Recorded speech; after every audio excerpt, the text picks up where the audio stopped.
दिल्ली के दंगल में आपका स्वागत है और मैं आपके साथ वंदना। दिल्ली विधानसभा चुनाव की तारीखों की घोषणा के साथ ही राजनीतिक सरगर्मियां तेज हो गई हैं। मुख्य चुनाव आयुक्त राजीव कुमार ने हाल ही में चुनाव तारीखों का ऐलान किया, जिसमें दिल्ली में एक ही चरण में मतदान होगा। 5 फरवरी को मतदान होना है और चुनाव के परिणाम 8 फरवरी को घोषित कर दिए जाएंगे। इस दौरान सभी राजनीतिक दलों की ओर से चुनावी रणनीतियां अब सामने आने लगी हैं। जहां आम आदमी पार्टी के मुखिया और दिल्ली के पूर्व मुख्यमंत्री अरविंद केजरीवाल ने भी एक प्रेस कॉन्फ्रेंस की, जिसमें उन्होंने केंद्र सरकार और भारतीय जनता पार्टी पर बड़ा आरोप लगा दिया है, जिससे कि अब सनसनी मच गई है। अरविंद केजरीवाल ने कहा है कि पीएम मोदी और गृह मंत्री अमित शाह ने दिल्ली के जाट समाज के साथ धोखा किया है। उनके इस आरोप से बीजेपी में हलचल मच गई है। पहले आप खुद सुनिए कि अरविंद केजरीवाल ने कैसे जाति कार्ड खेलकर भाजपा की एक कदम से टेंशन बढ़ा दी है। दिल्ली के जाट समाज के साथ प्रधानमंत्री श्री मोदी जी ने, गृह मंत्री श्री अमित शाह जी ने और भारतीय जनता पार्टी ने पिछले 10 साल से बहुत बड़ा धोखा किया है। दिल्ली सरकार की एक ओबीसी लिस्ट है। इस ओबीसी लिस्ट में, दिल्ली सरकार की ओबीसी लिस्ट में जाट समाज का नाम आता है। केंद्र सरकार की एक ओबीसी लिस्ट है। केंद्र सरकार की ओबीसी लिस्ट में दिल्ली का जाट समाज नहीं आता। तो दिल्ली यूनिवर्सिटी में जब बच्चे एडमिशन लेने जाते हैं तो उसमें दिल्ली के जाट समाज को रिजर्वेशन नहीं मिलता। दिल्ली यूनिवर्सिटी के कॉलेज में जाते हैं तो दिल्ली के जाट समाज को रिजर्वेशन मिलता है। केंद्र सरकार के किसी भी कॉलेज में या यूनिवर्सिटी में जाते हैं या केंद्र सरकार की किसी भी संस्था जैसे दिल्ली पुलिस हो गई, डीडी हो गई, उसमें नौकरी लेने जाते हैं तो दिल्ली के जाट समाज को उसमें रिजर्वेशन नहीं मिलता। बड़ी इंटरेस्टिंग बात यह है कि राजस्थान का जो जाट समाज है उनका नाम केंद्र की ओबीसी लिस्ट में है। तो दिल्ली यूनिवर्सिटी में जब एडमिशन लेने जाते हैं तो राजस्थान के जाट समाज को रिजर्वेशन मिलता है दिल्ली के कॉलेज में। दिल्ली के जाट समाज को दिल्ली के कॉलेज में रिजर्वेशन नहीं मिलता। ये तो हमारे पूरे दिल्ली के जाट समाज के भाइयों के साथ, बहनों के साथ बहुत बड़ा अन्याय है। और ये अन्याय ये जले पे नमक छिड़कने जैसा है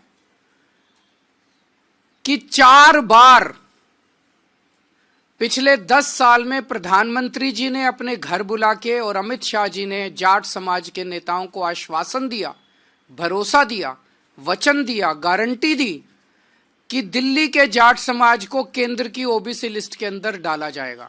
तो सुना आपने कैसे अरविंद केजरीवाल ने कहा कि प्रधानमंत्री और गृह मंत्री जब चुनाव आता है तो जाटों को याद करते हैं, लेकिन कभी उनके लिए कोई काम नहीं किया जाता इनसे।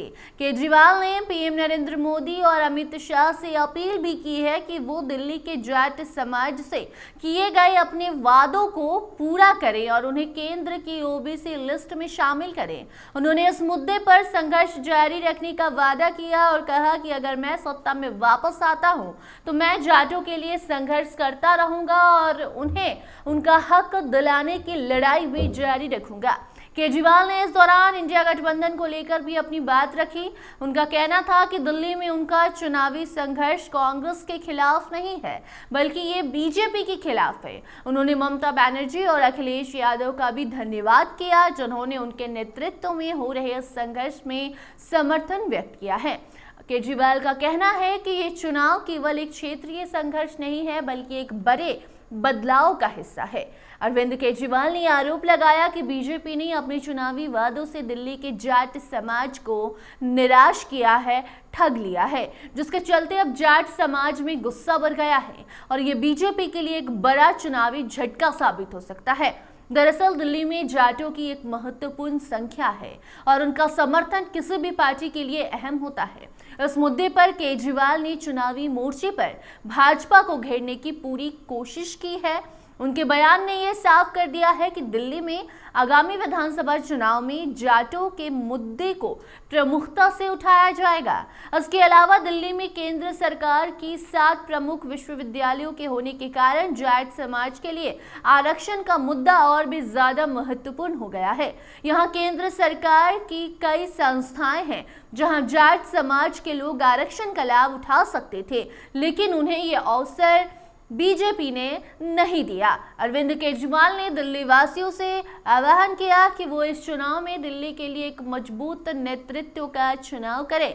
उन्होंने ये भी कहा कि उनका लक्ष्य दिल्ली में लोगों को उनके अधिकार को उनको दिलाना है और इसके लिए उन्होंने कई बार पीएम मोदी और गृह मंत्री अमित शाह से भी पत्र लिखकर उन्हें उनके वादों की याद भी दिलाई है, लेकिन इसका कुछ असर नहीं हो पाया।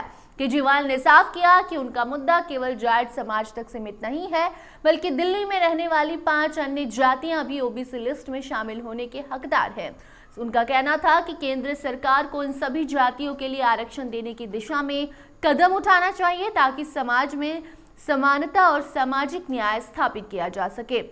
बाकी अरविंद केजरीवाल का जाति कार्ड अब दिल्ली के विधानसभा चुनाव में एक महत्वपूर्ण मुद्दा बन चुका है। उनका आरोप और संघर्ष जाट समाज को उनके हक दिलाने की दिशा में एक बड़ा राजनीतिक कदम हो सकता है।